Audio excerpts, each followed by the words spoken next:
Hello दोस्तों, ऋषि steno classes में आपका बहुत बहुत स्वागत है। आज की डिक्टेशन स्टार्ट होगी 5 सेकंड बाद।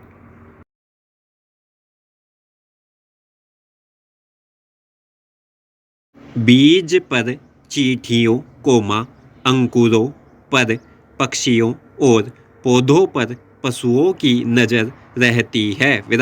इन सब से बचते बचाते बीज वृक्ष बनता है। फिर वही चींटियाँ पक्षी और पशु उसकी छाया में आराम करने आते हैं। जीवन भी उस बीज की तरह होता है। उसे समय देने की आवश्यकता होती है। सहनशीलता जीवन को महाजीवन बनाती है। जीवन में जो छोड़कर चले गए हैं उनके लिए दुखी होने की आवश्यकता नहीं है। जो हमारे साथ हैं उनका आदर करना नहीं भूलना चाहिए। कोई आकर आपके दुख हर लेगा इस प्रतीक्षा में मत रहिए। स्वयं के लिए धैर्यवान बनिए। अपना महत्व समझिए। लोग आपके मन और व्यक्तित्व को नहीं देखते। सुनी सुनाई पर विश्वास कर लेते हैं। अपनी भड़ास निकाल लेते हैं। मगर कभी कभी हमारी आंखें ही हमें धोखा दे देती हैं। कई बार सुनी सुनाई बातों से हम अपना ही नुकसान कर लेते हैं। पैरा देखने में आया है कि यह जीवन रूपी बीज जिनके पास है उन्हें इसका मोल नहीं है। जिसके पास नहीं उनके लिए अनमोल है। जिस तरह एक बीज को पानी खाद से सींचा जाता है उसी प्रकार जीवन को भी प्रेम आत्मविश्वास विश्वास से बनाया जाता है।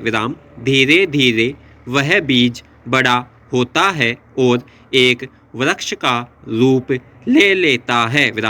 ठीक उसी तरह जीवन भी धीरे धीरे निकलता जाता है। जैसे एक वृक्ष अपने घने तने और पत्तों से सबको छाया फल देता और मनोरंजन करता है उसी प्रकार सभी अपने जीवन में लोगों को प्यार स्नेह बांटने की कोशिश करते हैं। फिर धीरे धीरे वृक्ष बूढ़ा होता चला जाता है उसी प्रकार हमारा जीवन भी धीरे धीरे बूढ़ा होता जाता है। जिस प्रकार बूढ़े होने के बाद वृक्ष के मायने बदल जाते हैं उसी प्रकार जीवन के भी। कभी कभी किसी वृक्ष को काट दिया जाता है जिनसे वे मर जाते हैं। वैसे ही कभी कभी इस जीवन के खेल में भी कोई बीज तक सीमित रह जाता है कोई छोटे से पौधे तक और कोई बड़े वृक्ष तक। इसलिए जीवन बहुत अनमोल है। पैरा एक बीज बोकर प्रतिदिन यह देखना कि फल लगे हैं या नहीं व्यर्थ है। इसलिए कि अभी उसे विकसित होना है। पौधे को वृक्ष बनना है। तभी तो बोर आएगी फल लगेंगे। इसी तरह मुझे यह बनना है वह बनना है कि इच्छा रखने वाले को परिश्रम और लगन की आवश्यकता पड़ती है। तभी तो जीवन बीज से अंकुर और अंकुर से वृक्ष बनेगा। छाया देगा फूल देगा और खाने के लिए फल देगा। जीवन में पीड़ा आंसू और खुशियाँ कभी शाश्वत नहीं होती। जीवन सदैव एक सा नहीं रहता। मनुष्य केवल जीवन के एक पहलू को देखता और महत्व देता है। वह सुख चाहता है लेकिन दुख के लिए तैयार नहीं रहता।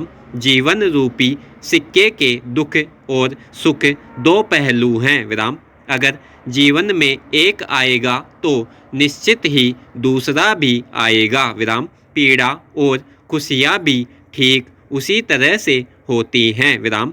जीवन सुख दुख का संगम है विराम। पैरा जीवन में हार जीत लगी रहती है विराम, इसलिए हारने पर कुंठित होने और जीतने पर घमंड करने की आवश्यकता नहीं है विराम।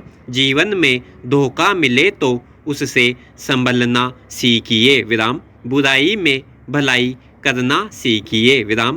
कहते हैं हथौड़ों की मार से पत्थर मूरत बनता है विराम, पर चोट पहुंचाने वाला हथौड़ा हमेशा हथौड़ा ही रहता है विराम। समय की चुनौतियों और पीड़ाओं को झेल कर उठने वाला ही महान बनता है विराम। दूसरों को कष्ट पहुंचाने वाला कभी आगे नहीं बढ़ता विराम।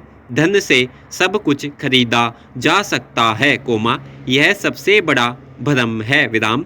धन केवल भौतिक सुख दे सकता है विराम। मानसिक नैतिक और बौद्धिक सुख उससे परे रहते हैं विराम। हमारे मानने से जीवन अच्छा या बुरा नहीं बन सकता बल्कि यह तो है ही अनमोल बस कुछ लोग अपनी भूल चूक के चलते अपना जीवन बर्बाद कर लेते हैं और फिर ईश्वर और भाग्य को दोष देने लगते हैं विराम। मगर जो समझदार होते हैं वे इसकी कीमत जानते हैं विराम। वे हर समय अपने जीवन को बेहतर बनाने में लगे रहते हैं विराम। इसलिए जीवन किसी के दृष्टिकोण से अच्छा या बुरा नहीं बनता बल्कि उनके कर्मों पर निर्भर करता है कि वह उनके लिए सुंदर होगा या नहीं विराम। यथासंभव जीवन को बेहतर बनाने के साथ साथ इसे सही ढंग से जीने पर ध्यान देना चाहिए विराम। पैरा पत्ते खाने से अगर ज्ञानी बन जाते तो बकरियां आज महाज्ञानी होती विराम। स्नान करने से अगर पापों से मुक्ति मिल जाती तो मछलियां कब की मोक्ष को प्राप्त हो जाती विराम। अगर सिर के बल तपस्या करने से भगवान की प्राप्ति होती तो चमगादड़ को कब के भगवान मिल जाते विराम। जो आपके भीतर नहीं है वह बाहर नहीं मिलेगा विराम, वह तो आपके भीतर ही मिलेगा विराम। 4 दिन की दुनिया में रोने के लिए समय व्यर्थ नहीं करना चाहिए विराम।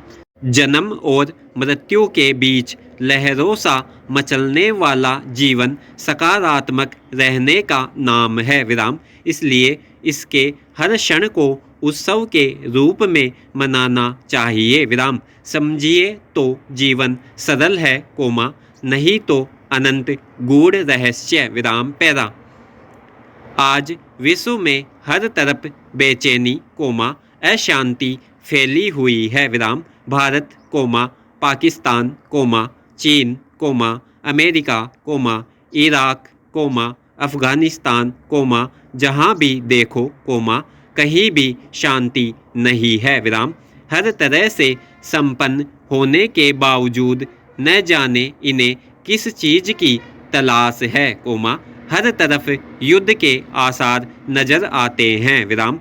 अखबार उठाकर देखते हैं तो बंद प्रदर्शन तोड़फोड़ रैलियां और हत्याओं के अलावा कुछ भी पढ़ने में नहीं आता विराम। एक भी खबर सकारात्मक नहीं होती विराम। हर आदमी हर देश भौतिक सुखों के पीछे भाग रहा है विराम। ताकतवर होते हुए भी और ताकत पाना चाहता है विराम। पैरा दुनिया एक चौथे दर्जे के डिब्बे की तरह हो गई है जहां जीने लायक जिंदगी बहुत कम लोगों के पास है विराम। यहाँ सीधे साधे इंसानों के लिए कोई गुंजाइश नज़र नहीं आती हर आदमी खुद को आशंका आतंक और असुरक्षा के भयानक माहौल में पा रहा है विराम। हर आदमी को इस बात का पता है कि जीवन जीने की एक सीमा है कोमा, फिर भी न जाने क्यों वह लड़ रहा है। इंसान यह क्यों नहीं समझ पा रहा कि दूसरों की मुसीबत में दौड़कर जाना और उनकी भरसक मदद करना सबसे ऊंचा रिश्ता है विराम पैरा। यह सही है कि महामारी खतरा पहले इसलिए भी ज़्यादा गंभीर था कि इसकी उत्पत्ति से लेकर फैलाव और इलाज के बारे में किसी को कुछ पता नहीं था विराम। पर अब इस बारे में काफ़ी कुछ सामने आ चुका है विराम। बड़े पैमाने पर टीकाकरण हो रहा है विराम। डर के मारे बचाव संबंधी उपाय भी लोग अपनाने लगे हैं विराम। 1.5 साल के अनुभव ने महामारी और इससे उपजे संकटों से निपटने को लेकर काफ़ी कुछ सीखने का मौका दिया है विराम। हालांकि छोटे बच्चों के साथ व्यावहारिक दिक्कतें पेश आ सकती है कोमा, पर उन्हें दूर करने के तरीके भी अब हमारे पास हैं विराम। अगर स्कूलों में सावधानी बरती जाए और बच्चों को कोरोना बचाव संबंधी व्यवहार के पालन की आदत डलवाने का प्रयास हो तो उन्हें स्कूल भेजने में कोई डर की बात नहीं विराम। बच्चों के विकास और व्यक्तित्व निर्माण में जो भूमिका स्कूल निभाते हैं कोमा, वह घर में बैठे बैठे ऑनलाइन शिक्षण व्यवस्था में संभव नहीं है विराम। इसलिए स्कूलों को खोले जाने में अब कोई हिचक नहीं होनी चाहिए विराम। बस नियमों की मानक प्रक्रिया का पालन सुनिश्चित हो कोमा, यह देखने की बात है विराम। समाप्त।